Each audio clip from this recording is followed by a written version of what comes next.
Hey guys, I'm doing my new video, and I'm doing it. I'm not doing it in the kitchen this time. Obviously, you can tell this is not the same place as same environment that I normally do stuff. This is my bedroom, which somebody once told me looked like a gay sauna. This is because it's got a lot of the walls are wooden, or they've got wood. They're not wooden walls because that would be shit. They're normal walls with fucking wood on top of it. Normal concrete wall, breeze block walls with the wall, blah blah blah, plaster shit, and then the wood on top of it. So that was my introduction about wood and about concrete, which is great. I'm wearing my old Arsenal jersey. I don't really follow them at all now because I'm following the Buccos, the Steelers and the Pens, which is extremely time consuming, inconvenient and costly. I'll explain why. We're 5 hours behind the United States, so normal Buccos games around 7 or 8 PM, so that means I have to stay up until about 1 and then or midnight, and the game's about 3 hours long. So that is inconvenient, and the money's quite expensive as well because to do MLB.TV costs at least 120 quid, and then I've got NFL Game Pass, which is about £140, and then NHL TV. What's it called? Game Centre. Yeah, NHL Game Centre. That's another £100. It's quite expensive, but I don't mind paying that money because it's great watching it. That's all I ever watch. I don't watch. Well, and obviously I watch TV, but I don't watch TV in a traditional sense, which I don't think anyone does anymore anyway. I've got Netflix, so I watch what I want whenever I want, and I'm very selective about what I watch, and quite strangely, I only watch comedy and mostly cartoons.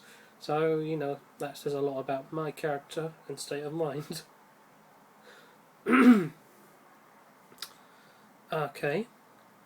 So yeah, like I said, it costs a lot of money, but it's definitely worth it. The only thing is the inconvenience of the time difference, and that does take its toll because you either stay up until like 3 o'clock or 4 o'clock in the morning, and then you just can't sleep, or you have to be like one day behind everyone and watch the highlights, condensed highlights, online. Anyway, that's that. It's a small price to pay, and it's worth it. So I said in this video that I was going to discuss why I like American sports so much. It's going to be a long explanation. I do warn you in advance. I don't do things in without detail. I always babble and go into depth. I suppose the first time I saw a baseball game was when I was about 19 years old, at about 2 o'clock in the morning on Channel 4, and I'll never forget. I was just staying up because I had like college and a day off from college or whatever you do when you're 19, and I was flicking through the channels, and I saw it. It wasn't the entire game broadcasted live, obviously. It was like extended highlights. I said, "What the hell is this?"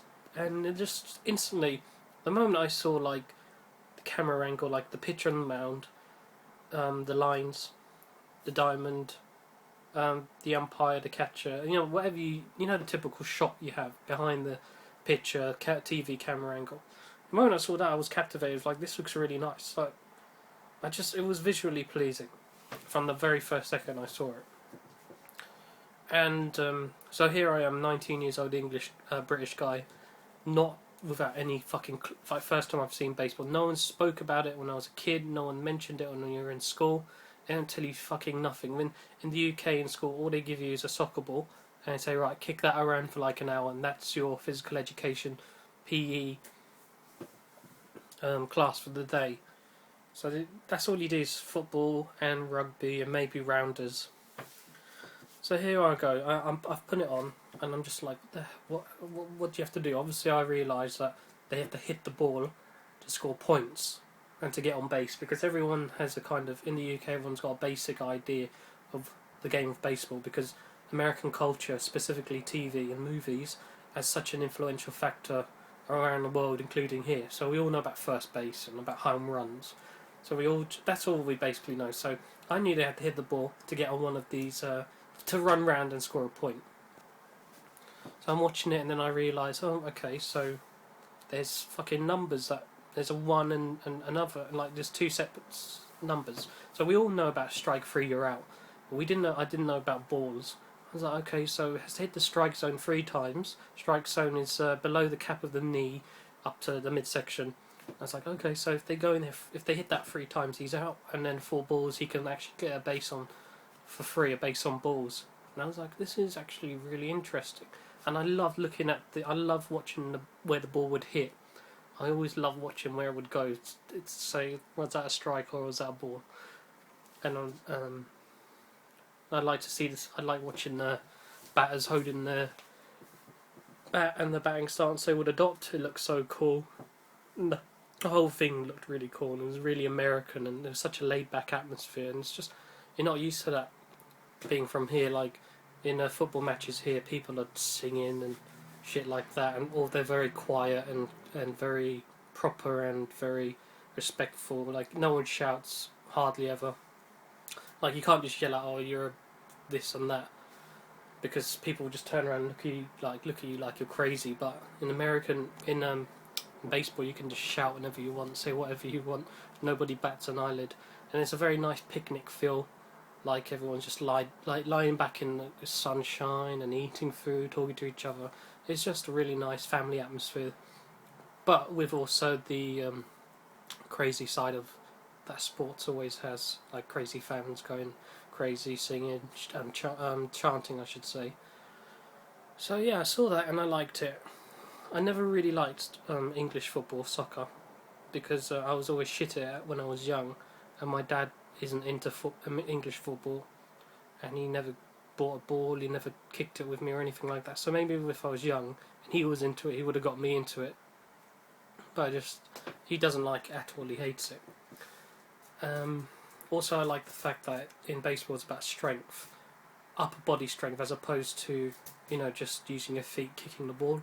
Obviously there's a lot of upper body strength, because English football is physical. From now on, when I say football, I mean English football. It is physical, of course, because when you tackle each other, you can barge each other and stuff like that. But, I mean, in baseball, you need to hit the ball really fucking hard, and you need to be really strong to get a hit. And if you hit a home run, well, that really impresses me. Seeing a ball go that high, I don't know why, but I look at it and I just go, wow, that went fucking high. That's going fucking far. Nothing in football could ever do that to me. Maybe if you score a goal from far away, I would be like, that's nice. Or if they volley it in a certain way from outside of the box, penalty box, a long distance shot on goal would be like, oh, that's really impressive. Especially in person, when you see these guys running around with speed and accuracy, it's amazing. It will never captivate me like watching a home run or grand slam or something. So I like the fact that it's all about upper body strength and really hitting hard. Like, the harder and the stronger you are, the better. And also I like the fact that you have to be patient. You don't just swing at everything, you have to think. It's sort of like to all sports, a tactical side and strategic side of baseball. It's very appealing to me. American football, I was kind of like, that was recent. So I got into baseball when I was about 19, but because there was no internet, I couldn't follow it. So when I was 19, the internet was really shit back then. I had dial-up, and I couldn't just go on whenever I wanted. I had to share it. There's only one computer in the house, and everyone had to share it. And back then I was actually an Atlanta Braves fan. Because that was the first game I saw with the team, the first team I saw batting. Excuse me. I said, yeah, I'll just make them my team. But I couldn't follow them. I went on the website every now and then just to watch the videos, because the videos are free. And I was like, then just over time you just forget, because I couldn't do it every day. So yeah. Then about 2 years ago, I started watching American football, without having a fucking clue what it was. First time I saw it, I thought it was laughable, and I actually hated it. Because to me, it was just like, these guys are just obese, clinically obese, overweight, unhealthy, unfit guys. But then, in the back of my head, I secretly liked it because of of the power and the strength aspect of all American sports, which we don't really emphasise here in England.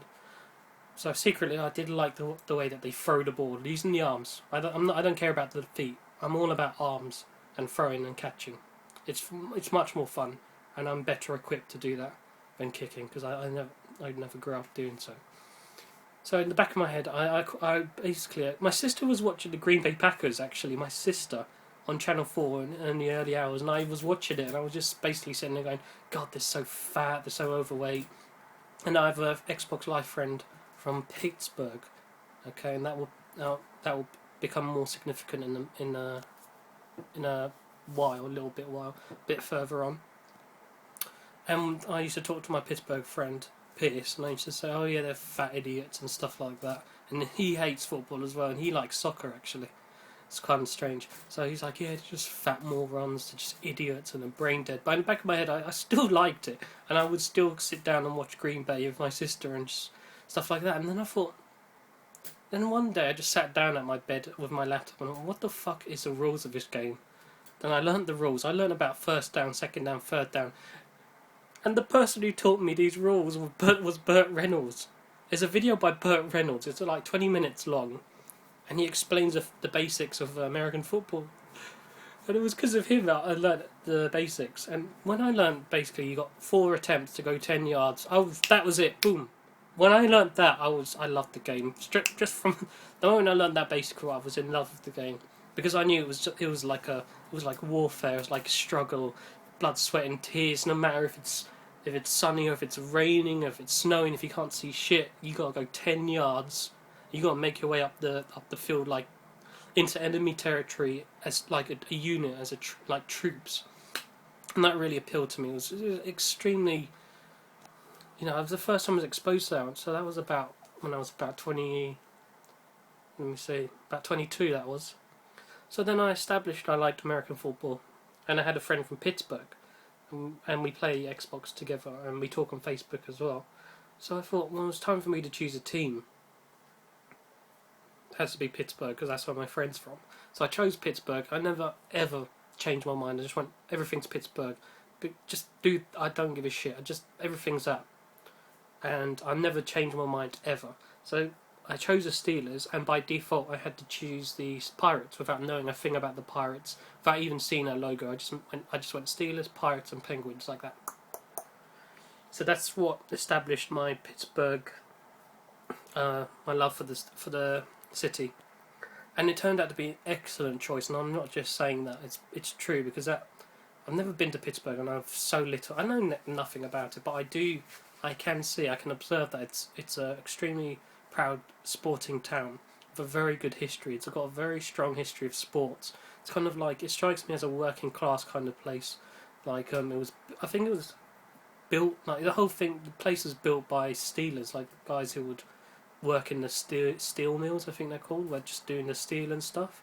Very working class place, and it's just great because everything's in there, so it's easy for me to follow and find out everything from one source like Twitter or Trib Live Radio.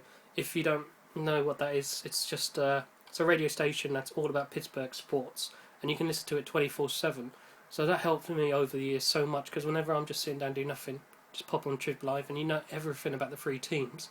So it was extremely convenient. Pittsburgh was extremely convenient for me to follow, being all the way in London. So it's convenience, but also they have an amazing history and amazing fans and amazing teams. Steelers 7 Super Bowls, the most in America in history.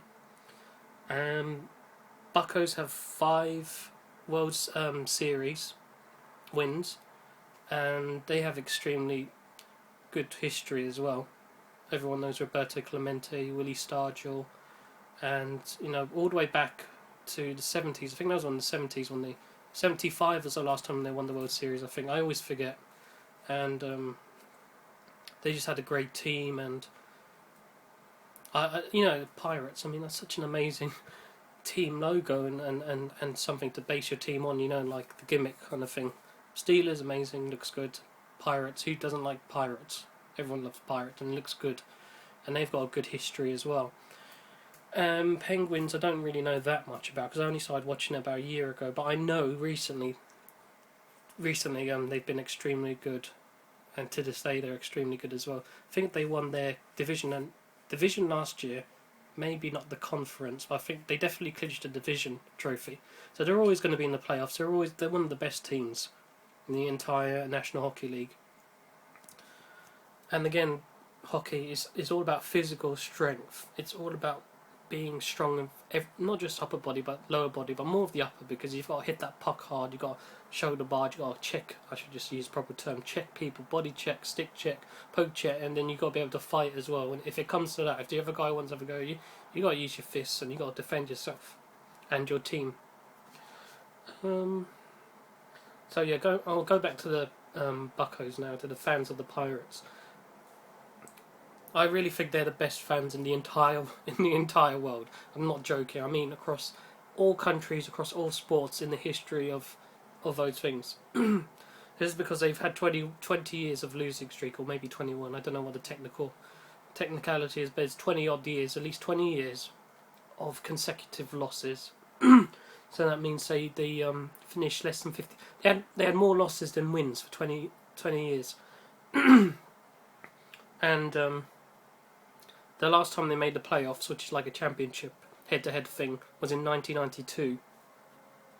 Yeah, so it's 20 years, but the fans remained loyal, and no one ever left their team nor changed team. People would always say, from what I've heard on Twitter, from people's anecdotes, they would say, "Oh, are you still supporting the Buccos? Why haven't you changed your team? They're shit, blah blah blah." People didn't do that. They just persevered. There's a lot of people. There's some guys on Twitter I follow who are extremely like that. Just extremely loyal through the thick and thin, through the worst of it. They've just been loyal to the very last out. It's a guy on Twitter I follow, Scott Chamberlain. If you ever follow him on Twitter, the Buccos could be down by 20 runs, but it's not over till it's over for him. And he's just loyal. He'll never ever say anything. He just goes rally. They need to rally. They can do it. Blah blah blah. He's got belief in them. So he's to me, he's a good example of their fan base. And I just think, for putting up with 20 years, the worst losing streak in all of sports, in North American sports as well. That's American football, hockey, lacrosse probably, and all the other stuff, and baseball, of course. They've got the worst losing streak, but it's over this year. So I don't really consider myself a true Pirates fan like those guys, because I've only been following the Pirates for 2 seasons. Unfortunately, I wish I was doing it all my life, but just technology and internet was not good enough for me to do that. So I don't consider myself a true fan, and I do not feel worthy to participate in their celebrations and their rallies and stuff like that. But I do, so I feel like I should congratulate them, not really me, because I don't feel like I'm a true fan yet. I haven't put in the years. Those guys have put in the years. They've gone through 20 years of heartbreak and failure and loss. They've earned this through loyalty and through supporting the fans. Through supporting the players with tickets and whatever, jerseys, the usual stuff, for 20 years and more. So yeah, I just want to congratulate you guys, you fans, and it's paid off, and you guys deserve it more than anybody else in the entire world. So that's basically why I love American sports and the town of Pittsburgh. Just everything Pittsburgh I love, and I'll follow forever. And tomorrow the Pirates are playing the Reds at 8 PM Eastern Time. It's a 1-game playoff, as you all watching will know. That will be an amazing game. That will be the first playoff game in Pittsburgh for 20 years. 20 years! 20 years! Pittsburgh hasn't seen baseball playoff games for 20 years. And if they win, I'm not going to comment because I don't want people to think I'm going to jinx it. So I'm not going to say anything about the actual game. But just I will say, I feel enthusiastic and I do feel what you could call confident about this game. Right. Thanks for watching. If you made it this far, I certainly would not have made it this far if I was watching.